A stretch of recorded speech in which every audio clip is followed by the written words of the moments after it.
Thank you, Rabbi Weinstock, for your introduction. I can't tell you how excited I am to be here tonight to discuss this topic and to try to explore with you a little bit about the evolution and the creation, if you will, both of these identities, both of these personalities, both of these traditions, the Ashkenazi tradition as well as the Sephardi tradition. So tonight, what I'd like to do with you is to travel through time, if you will, kind of relive a little bit of our traditions and explore the fibers that make up our very nation, defines our culture, and gives us a deeper meaning, and access to deeper meaning to what our relationship with God is like, experienced through the mitzvot and the minhagim, through the commandments, as well as through our customs. And so what I'd like to start with is to take you forward, or perhaps backwards, to the first night of Pesach. I want you to imagine, after much anticipation, working your way up to this glorified and beautiful evening, a lot of cleaning, a lot of cooking, you finally make it to a beautifully set table, surrounded with your closest family and friends. And you've already had your first cup of wine on a fairly empty stomach, and you've made your way through the first few paragraphs of the Haggadah, the story of the Haggadah. And you lift your second glass of wine, the glass of wine that represents Vitzalti, God as our Savior. And as David HaMelech, King David writes in Psalms in chapter 116, Kos Yeshuot Esa, I will lift the glass of salvation, I will lift the glass of B'Shem Hashem Yikah, and I will pronounce in the name of God. And so you do exactly that. You lift the second glass of wine and you begin to recite, Baruch Shomer Haftachato Yisrael. Blessed are you, God, for always keeping your promise. The promise and the covenant that you revealed to Abraham to always protect us. The promise to his children of the eternal Jewish nation. And so as you recite this, you begin to say and proclaim, and it is this promise that will always stand before us to protect our forefathers in us. It wasn't just one instance in our history where one nation, in one generation, one time, tried to persecute us and annihilate us. In every turn, every nation, throughout the generations, over and over again, the effort to try to persecute us, try to annihilate us, happens again and again. Nonetheless, Kadosh Baruch Hu always pulls through. And he always keeps his promise to keep us safe, the promise of the eternal Jewish nation. And so I begin with this, because as we begin to explore the traditions of Sephardim and Ashkenazim, it is impossible for me to engage in this conversation without first opening up and saying, Baruch Shomer Haftachato Yisrael. How miraculous it is, and we should recognize how miraculous it is for each and every one of us to be sitting here in the room. The Sephardim, with their plethora of persecutions and the Inquisition and the millions of things that has happened to them in all the different countries, in Yemen and in Egypt and in Morocco and in Syria. The Ashkenazim with their Holocaust and the Crusades and a thousand of other issues that they've had to deal with in their traditions. But nonetheless, we're still here, able to talk about our traditions. And so what I'd like to do with you tonight is essentially two things. First of all, I would like to explore with you a little bit about the history. And the perspective that I'm going to be taking is, I think, a unique perspective to be talking about in history. I'm not a historian. There's certainly greater historians than me. I'm a midget standing on top of the shoulders of giants, though, so I can certainly share with you some of the things that I've discovered in the process of fulfilling the mitzvah of Zechol Yomot Olam, to remember the days of the world, the mitzvah of studying history. But what I can do is give you a perspective which is quite unique. Because in today's day and age, the identity of a Sephardi and an Ashkenazi, of these two traditions, is less and less about culture and less about geography, but will forever remain, these two identities will forever remain intact based on halacha and minhagim, based on the way that the details of how we execute the different commandments and engage in the different mitzvot, and as well as the customs that are embedded in the different these life cycles or the yearly event cycles and things of that sort, and the way we perform the mitzvahs. And so, really, if you take a Sephardi boy who's been living in Manhattan for 4 generations already, 3 generations, I don't know, I can tell you my students, they listen to the same music, whether they're Sephardi or Ashkenazi, and they watch the same TV shows, and they walk into school with the same a couple of Starbucks. The culture is pretty much the same. And geographically speaking, they didn't come from Syria. They call themselves Syrians, but they didn't come from Syria. They're already 3, 4 generations. So geography is also playing less and less of a role. What exactly, how does that define them? But the minhagim and the halachot, when it comes down to tefillah and how to put on tefillin, and the Seder night and eating kitniot as well, of course, that's a famous one, that will always remain the identity. And so what I'm going to do with you is essentially learn together with you the evolution of halacha, and to show you at what point did we begin to splinter off, at what point did these two identities come about, and what they mean on a practical level. And so I would like to end with a case study. So after we learn the history, I'm going to show you a case study to show you how this history translates itself into practice. And so we're going to begin the first slide, which I have slide first. This actually is from the Hakdamah of the Rambam. And it's just very convenient, because what the Rambam does is that he basically lists for us backwards. So I highlighted the very bottom. He lists for us backwards from the giving of the Torah at Har Sinai, 40 generations until you get to the Gemara, to the Talmud. And so I'm going to give you a brief history of that, so we have a deeper appreciation to where we spring off from the time of the Gemara, and eventually where do these two traditions come about. So our tradition has it that Moshe Rabbeinu didn't only receive the 10 Commandments, he didn't only receive the Torah, but he even received the details and the explanation of those mitzvot. And indeed, of course, the verses actually support that position. If you look in Sefer Shemot, in chapter 24, verse 18, it says, Vayomer Hashem Moshe, Hashem says to Moshe, Alei elai ha'ara, come up to the mountain, be yesham, and be there, ve'eten lecha, and I will give you luchot ha'eben, the stone tablets, ve'ha-Torah, and the Torah, ve'ha-mitzvot, and the commandments. So the simple question is asked, well, we know what the tablets are. It's not an iPad, right? It's the 10 Commandments. We definitely know what the Torah is. It's what we call the 5 books of Moses. Okay, there's difference of opinion whether it was given in piecemeal or all in one shot at the very beginning. But certainly the Torah refers to the 5 books of Moses. But what is the mitzvot? What are the commandments? Are they not found in the Torah? What else is found in the Torah if not the mitzvot? And so Chazal explained, based on our tradition and based on what we know in our history, that here, this is the best way for me to explain it. The Torah is the concept. So the Torah is the Torah concept. So I'll give you a Torah concept. Where tefillin. Okay? So I'm ready. I'm ready, God, thank you very much. It's a great concept. I love the concept. I'm ready to do it. How do I perform the mitzvah tzitzit? Is it black? Is it orange? Is it square? Is it round? When can I put it on? When do I have to take it off? These are the details that come into play when it comes time to actually execute the practical mitzvah. So when Hashem says, I'm going to give you the tablets, the 10 Commandments, the Torah, and then the mitzvot refers to the details of actually executing the mitzvah, the commandment itself. And so this is the tradition that we have. Moshe Rabbeinu received all of that from HaKadosh Baruch Hu in Har Sinai, Mount Sinai. He then passes it on generation to generation without skipping at least 40 generations that we have listed here. Now let me explain what that means. In each generation, of course, there was a leader. The leader could have been a prophet. The leader could have been the judge of the Supreme Court. The leader could have been a king. The leader could have been the head of a Talmudic academy.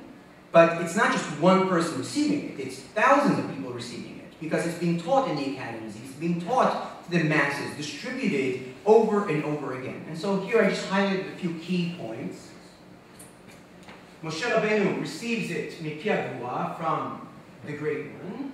Moshe then passes it on to Yeshua. So as an example, Shmuel is the one that teaches David this tradition.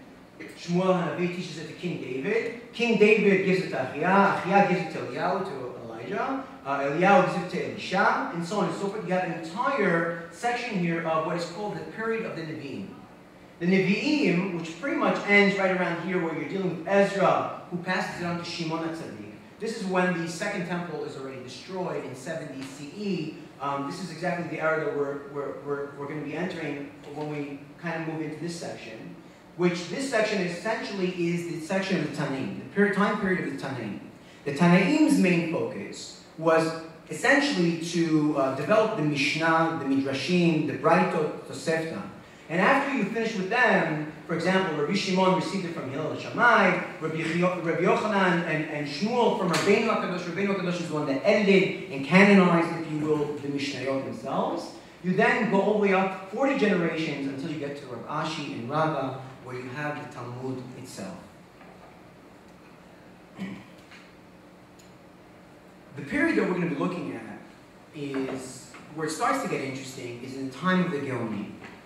You see, because in 586, when the first temple was destroyed, and soon afterwards when the second temple was rebuilt in 516, there are two places primarily that Jews live. They either live in Jerusalem, in Palestine, or they live in Babel, in Babylon. Those are the two places that if you were a Jew, pretty much that's where you were.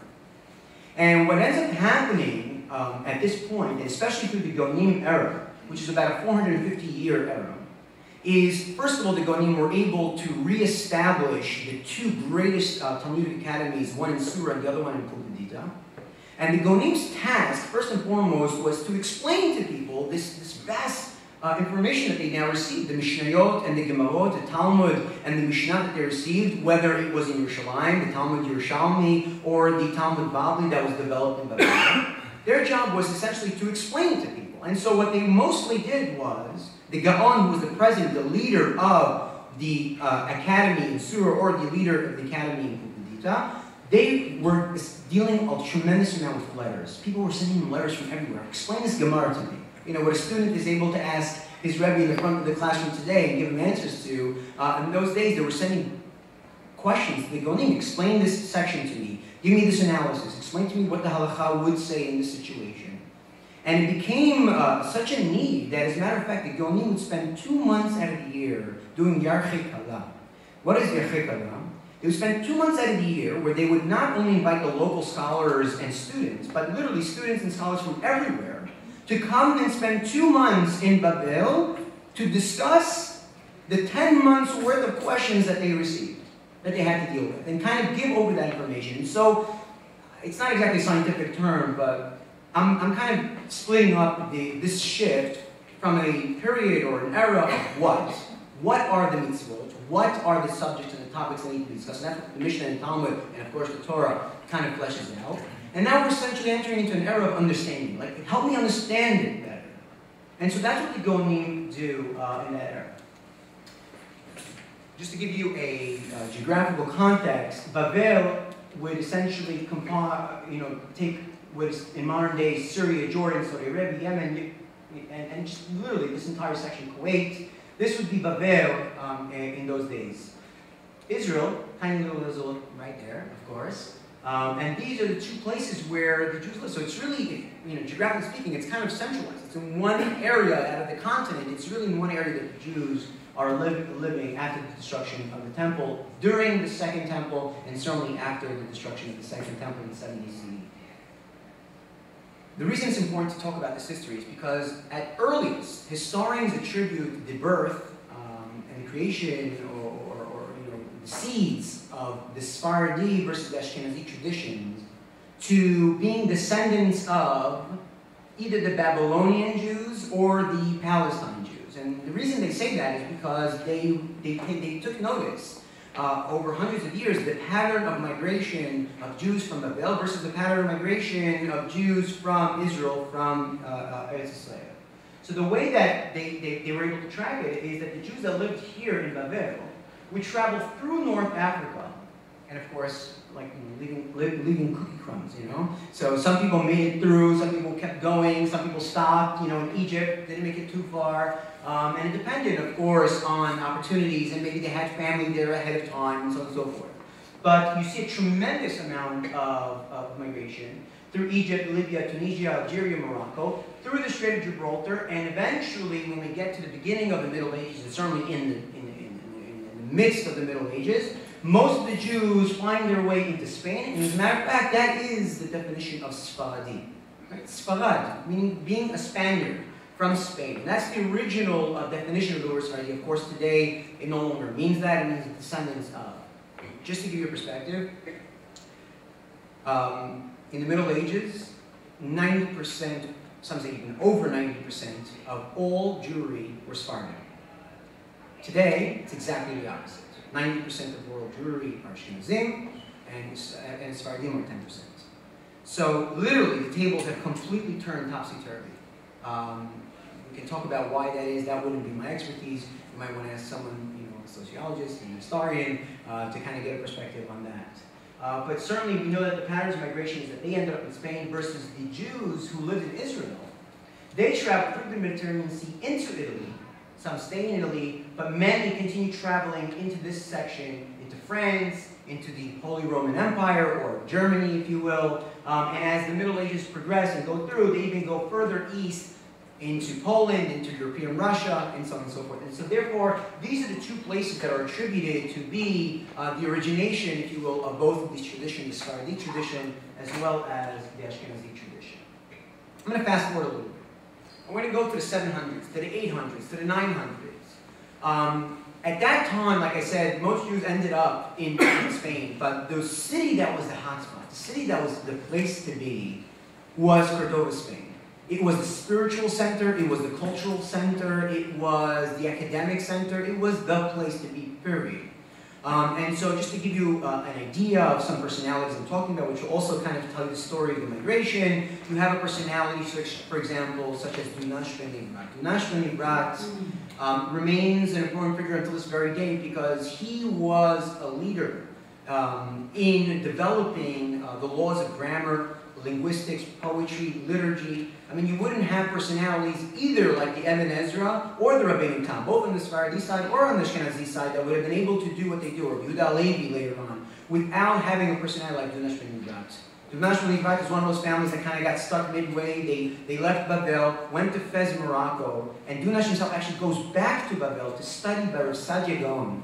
Sadia Gaon, the great philosopher, the great linguist himself, the great Talmudic scholar, he goes back to Babel to study, and Chazai ibn Shaput, who is the governor and the leader of the Jews at the time, and the head scholar, if you will, in Cordova, sends a letter to Dunash ben Ibrat after hearing about his great work, and says to him, I'm commissioning you to come here to Spain to continue working on your linguistics. And so he does. So Dunash ben Ibrat literally makes a total migration back through North Africa, makes his way into Spain. A local, his family had already made their way to there, is Menachem ben Saruk. Menachem ben Saruk was the first one to write a comprehensive dictionary for us. And again, another personality, well, needless to say, Dunash ben Ibrat and Menachem Saruk didn't exactly see eye to eye and everything. They did have arguments in rules of grammar, rules of roots of words, and things of that sort. And for generations, and for hundreds of years, literally, people will take sides on either side of Dunash ben Ibrat and Menachem ben Saruk. So here, you have, by geographical reality, Sephardi Jews and Ashkenazi Jews. If I had to give you a top 15 list of halacha, in order to really understand the codification of halacha, I would have to pretty much tell you about each and every one of these. Now, I couldn't possibly do that this evening, but what I am going to do is talk to you about the 5 most important turns within the process of halacha, the 5 most important carvings in the sculpture of halacha, and tell you the significant things that have happened after we finished this era of the Geonim, after the Talmud and the Mishnah had been kind of set down, and the Geonim are kind of trying to help people understand it a little bit and trying to learn it. The first personality that we're going to come across is the Riv.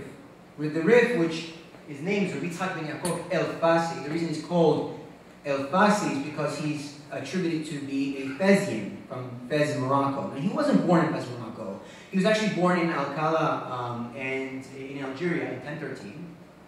Alcala, Algeria, as I'm going to show you a picture here, architects actually kind of redid a model of what the city looked like. It's a fortified city of Muslims, very affluent city. As they had wealth, and it was apparently quite an important city at the time. He lived there with his family, and he left at a young age, and at 1045 went to Fez, Morocco. And the reason why, I guess, the Fezians, the Moroccans, kind of like claimed him to be his and named him El-Fasi, is because he really spent a huge portion of his life there. And what's more important is that that's where he writes his magnum opus. This is where he writes one of the most fundamental works that we can possibly talk about when we're talking about halacha.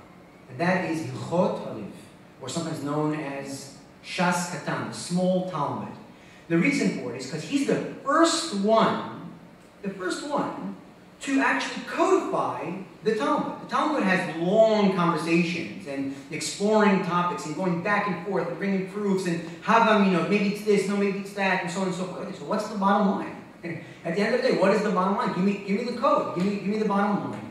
And so, for example, you take a Masechet that has 130, 160 pages. If you look in the Rif, it's boiled down to 30 pages or so, right?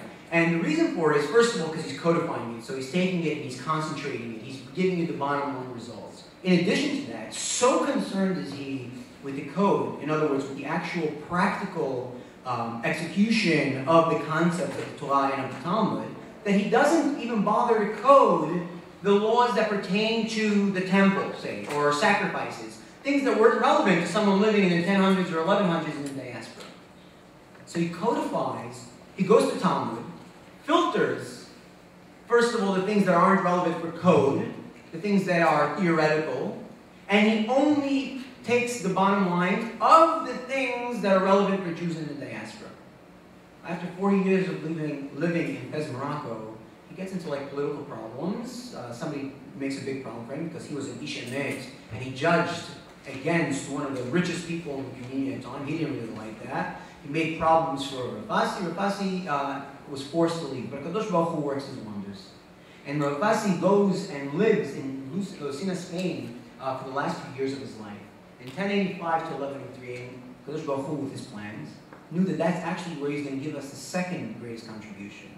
He's going to develop a new yeshiva over there, and there it's actually where he's going to have the most significant students that he was able to produce, such as Rabbi Albo, such as the Ri Migash, such as Rabbi Baruch. I mean, some of the most significant figures that we can talk about in this short span of time.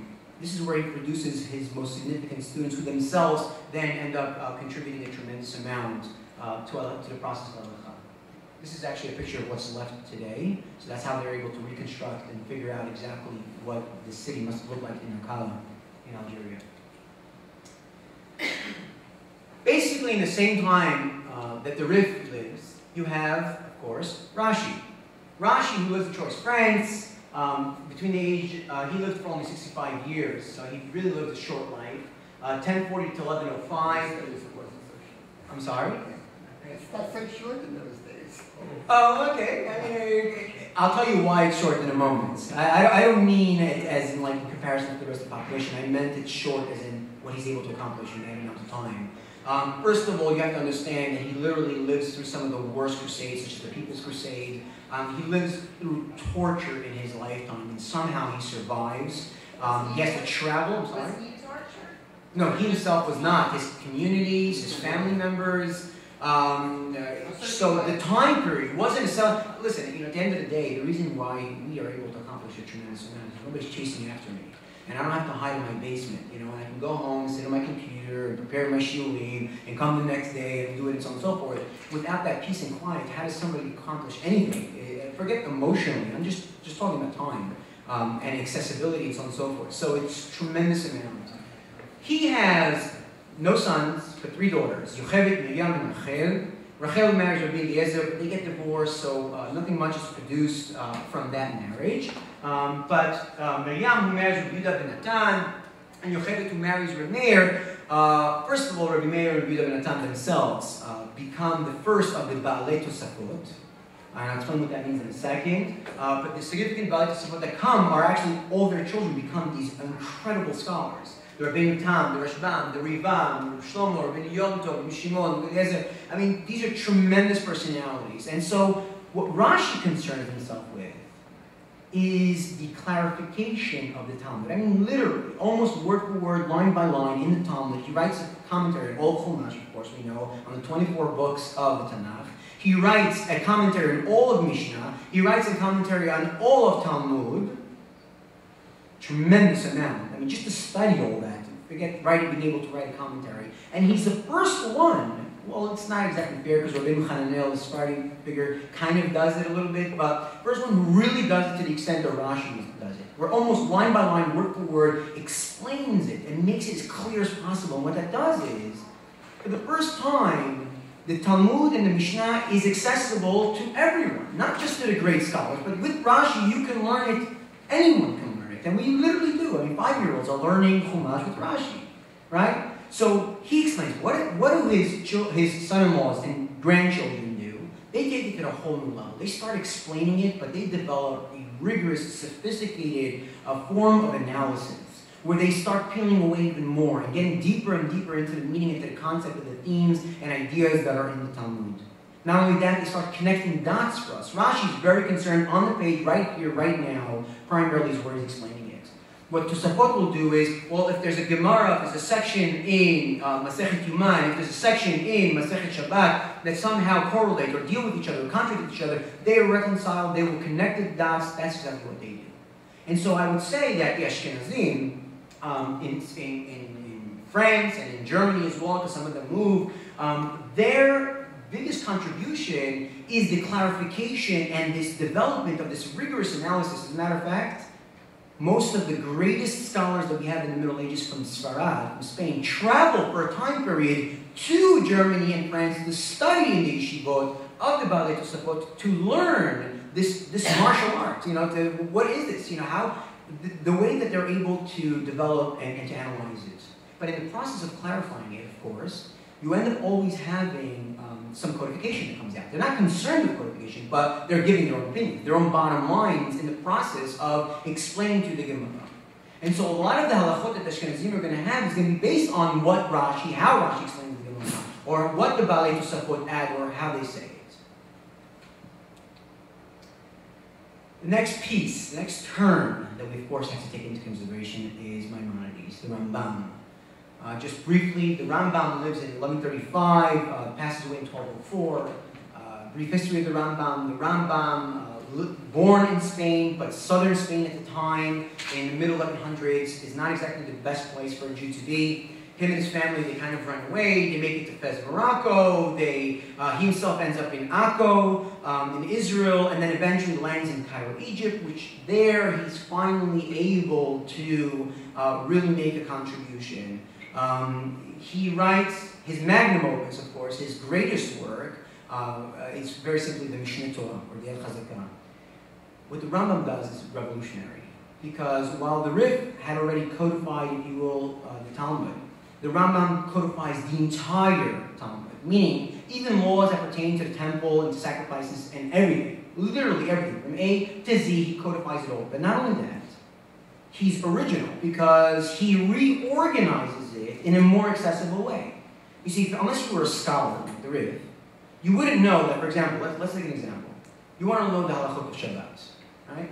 So if I want to study halachot of Shabbat, so presumably I'm going to look in Masechet Shabbat, right, the tractate of Shabbat, and I'm going to look there and I'm going to find everything. Well, not exactly. You need to look in Eruvin. You also need to look in Masechet Bitzam, right? And you probably need to look in 4 or 5 other places in order to know that to cover all the topics of Shabbat. They're not just found in Masechet Shabbat. They're kind of spread a little bit through the different tractates. It's not organized 100% in the tractates, right? So what the Rambam did, very simply, he reorganizes, first of all, he codifies and reorganizes all of the Torah, all the 613 Torah, with all their details, topically. So all the halachot of tefillin are found under the topic of tefillin, and so on and so forth. So that's the Mishneh Torah, and that becomes a huge, even in his lifetime, becomes a huge influence in the shaping of halacha. Just to give you an idea of what else he wrote, also lived a short lifetime, considering what he wrote. He wrote a commentary on all of Mishnah. He wrote a Sefer Mitzvot discussing the 613 mitzvot, biblical mitzvot as they are. Mishneh Torah, we spoke about Tshuvot Rambam responds that he writes philosophical works such as Milot Gilyon, which is the rules of logic, and Moreh Nebuchim, which is the guide to the perplexed, where he essentially fleshes out all of Jewish philosophy. He writes 4 medical books because he was a physician. I mean, it's just tremendous. It's just, first, just to read through Mishneh Torah itself would take a tremendous amount of time to read through it. So that's the Rambam, and of course becomes a significant figure in halacha. The next personality is unique for a unique reason, and I'll explain what that means. You see, until now you have the Rif and the Rambam, for example, we spoke about, as well as other members, of You have Rashi, the Balei. So these are pure Ashkenazim, pure Sephardim, if you will. Of course, they exchanged ideas and they learned from each other, but essentially they were pure Ashkenazim or pure Sephardim.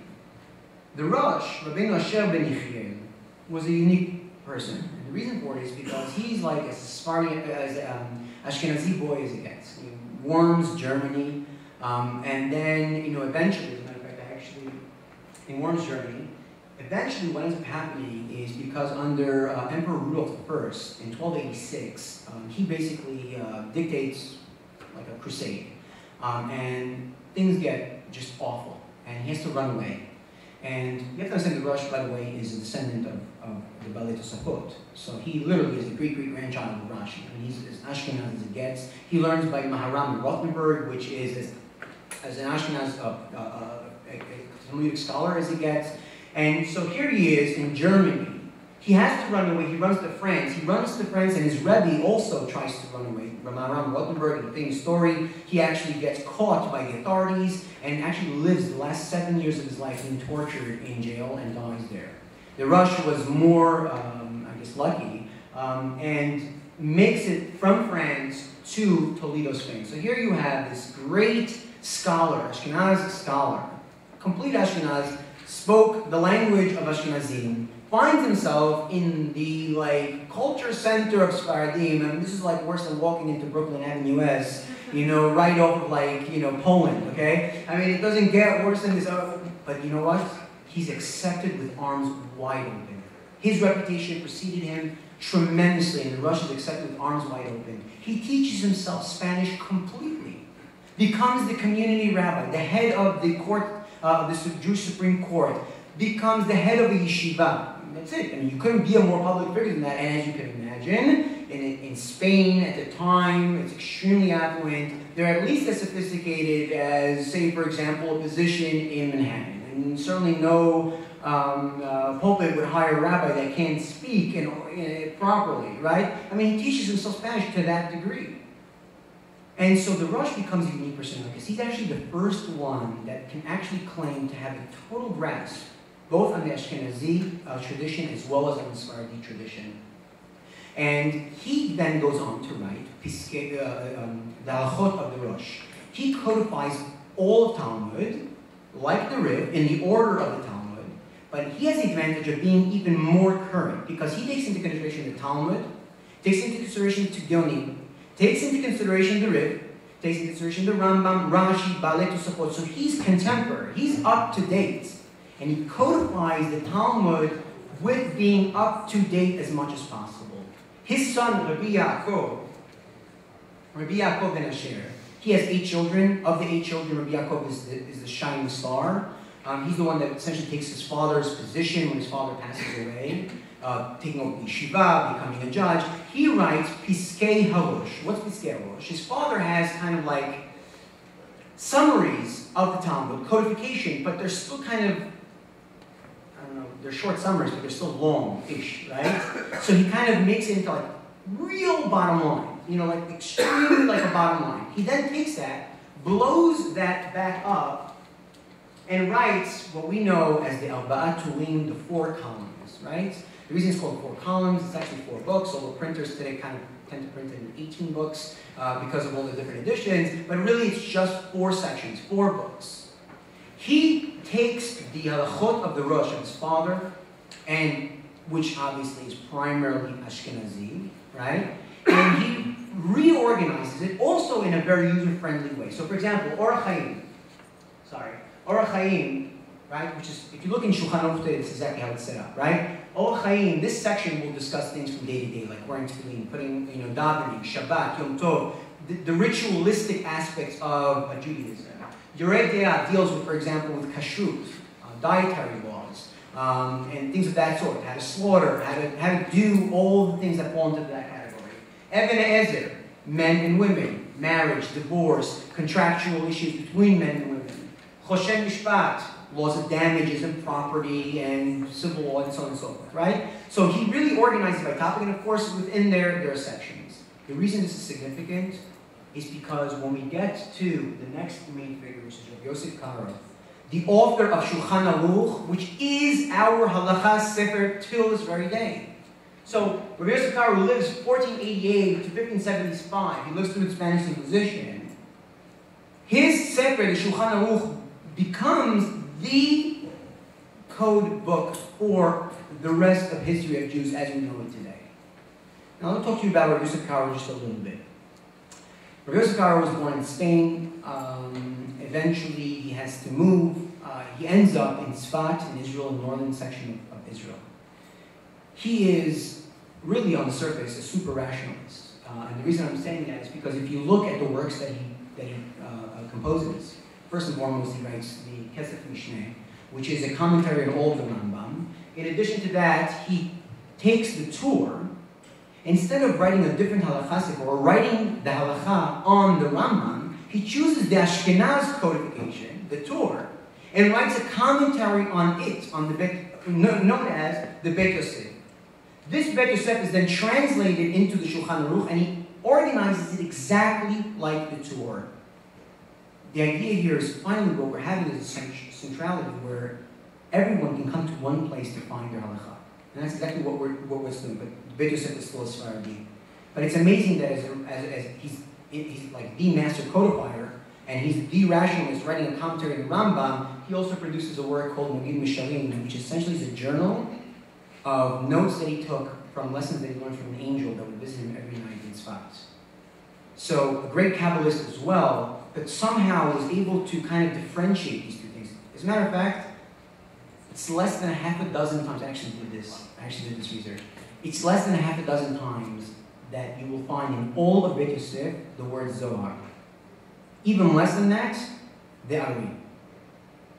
So somehow, this great Kabbalist, who was part of Moshe Cardovero's Kabbalistic group, was able to, when he was dealing with halacha, completely kind of like leave that out and just deal with it on a pure academic, scholar, and rationalistic level, if you will.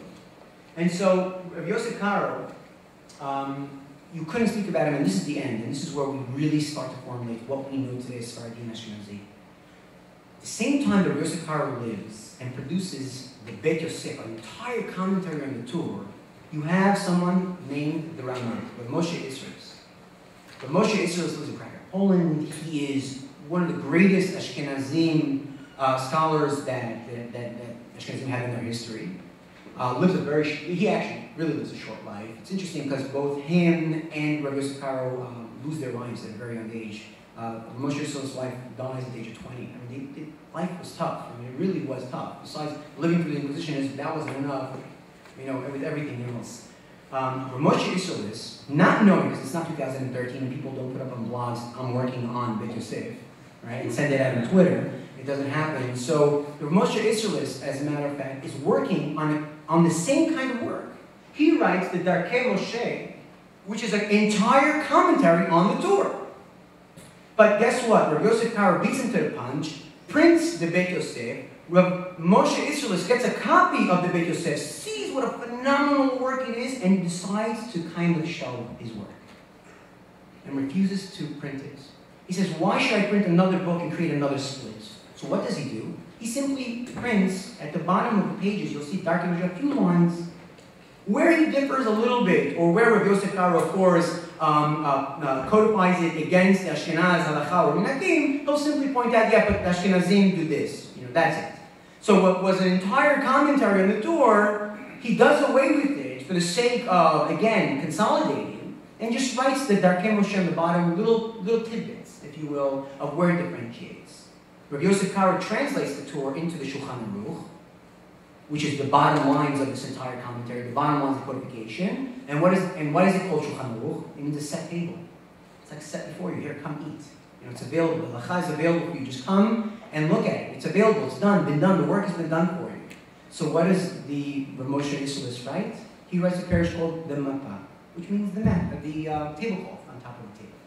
He simply, wherever there are differences, points them out. And today, all the printers print it very simply. You'll see like box letters, that's a Shulchan Aruch, and they'll inject in there, in Rashi print, the Darkei Moshe, and they'll continue reading it.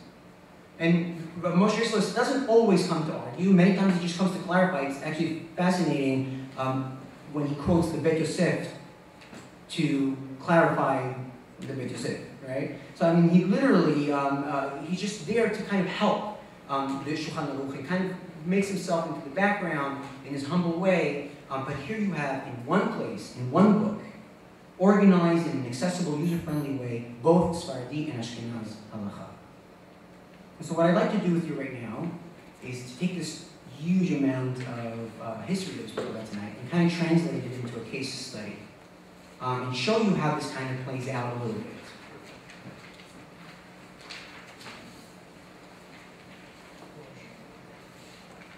I'm going to show you a quick 1-minute video which will introduce the case study for you.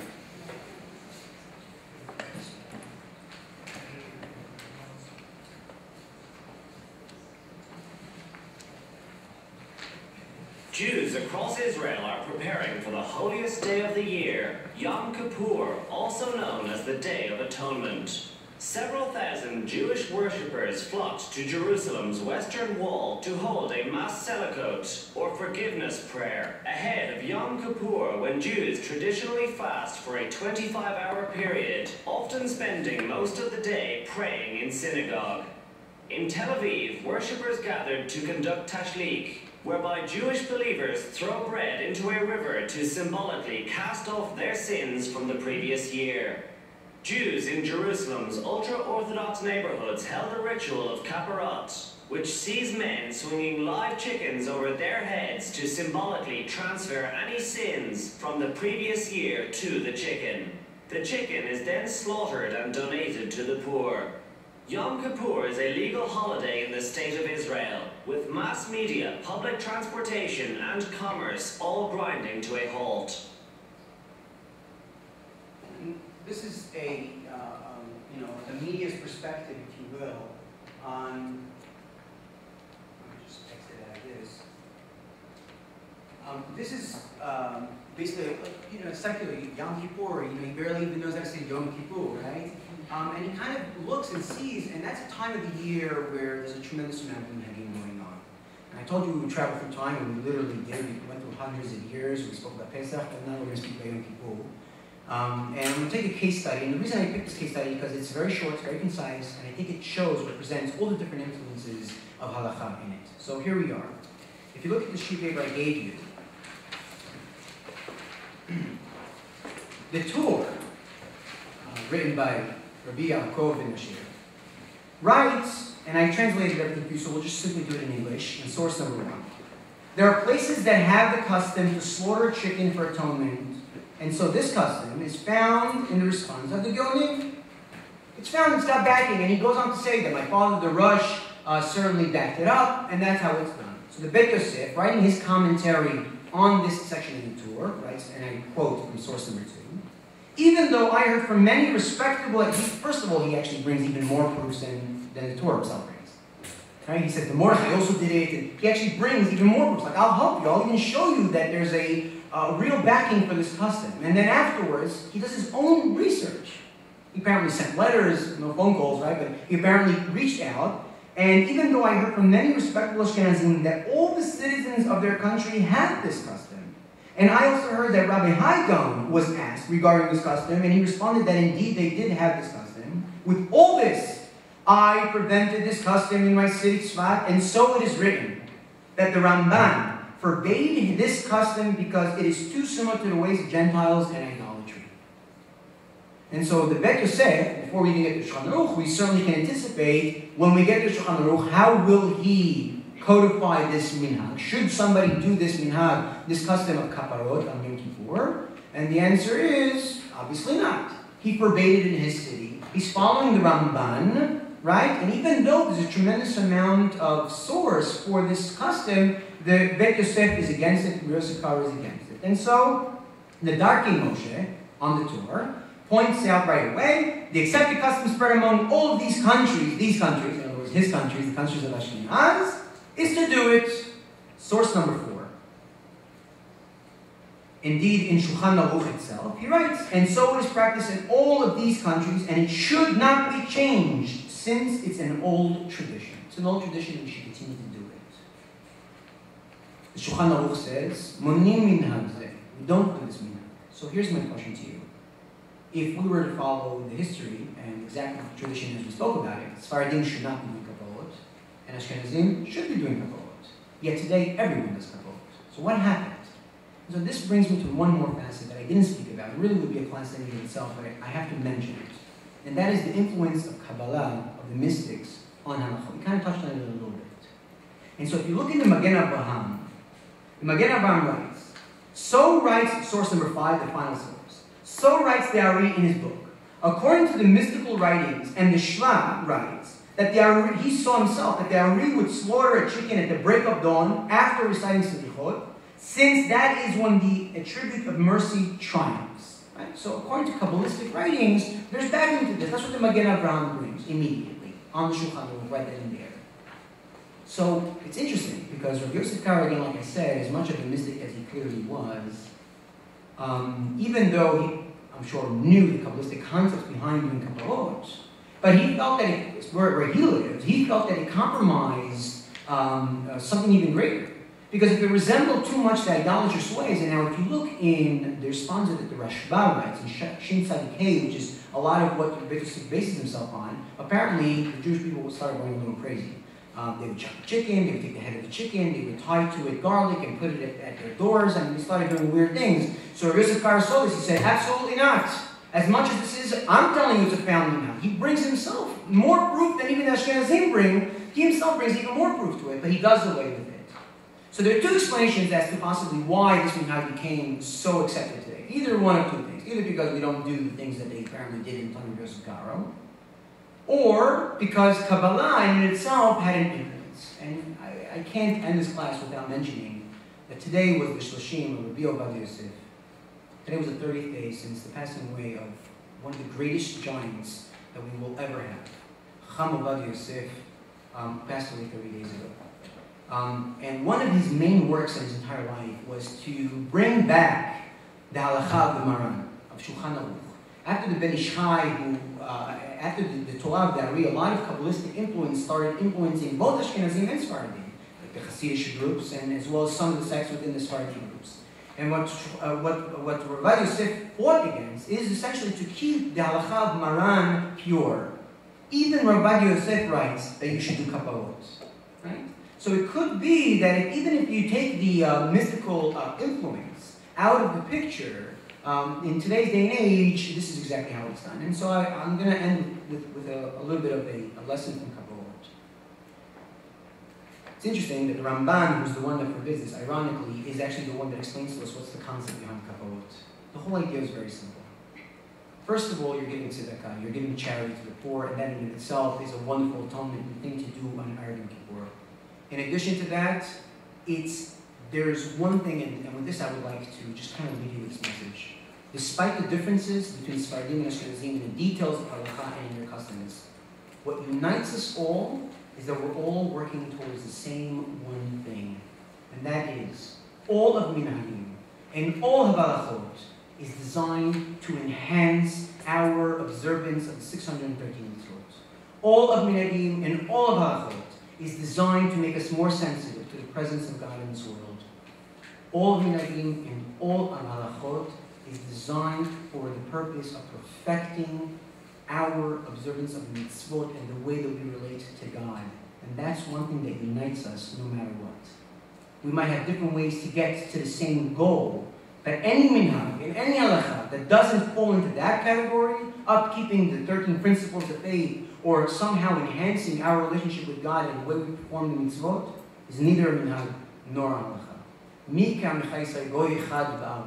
How great is this nation when we are one, when we keep one thing in mind, and that is the goal of performing the mitzvot and observing them in the greatest form that we have.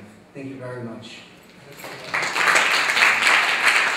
Anybody has a quick question? We'd love to take a question or two. Anything at all? I'm late, so it's fine. I'll be here as well to take questions. Thank you very, very much for coming. Let us know. Good night.